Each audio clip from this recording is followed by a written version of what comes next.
Prioriteti kyç, siç e kam përmend qysh para 4 vitesh, është transformimi i kryeqytetit pranë në të gjitha sferat e jetës. Transformimi i mendësisë, i cili po ashtu vetëm se ka ndodhur, transformimi i mirëfill për kryeqytetin, për të ardhmen e kryeqytetit. Edhe këto janë duke ndodhur, po them, në të gjitha sferat.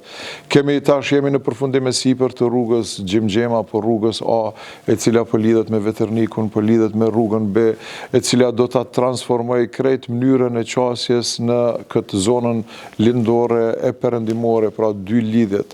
Po ashtu mësimin tërditor, të cilin e kemi filluar me 5, tash me 12, do ta vazhdojmë me të gjitha shkollat në kryeqytet.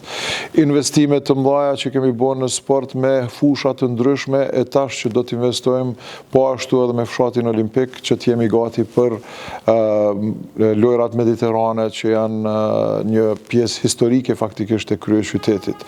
Po ashtu, po them, në gjitha sferat si në qytetin smart, që tash Prishtina është e para, jo vetëm në Kosovë, në rajon, po është ndër të parat edhe në Evropë si qytet i mençur, ku edhe mundson një jetë më të mirë për të gjithë qytetarët, pra në nivelit shumë më të lartë. Pra janë këto projekte madhore të cilat po ndodhin paralelisht, edhe Prishtina veç e ndjen këtë transformim, e sheh që kemi vizion dhe në 4 vitet e ardhshme do të kemi një qytet të lullzuar.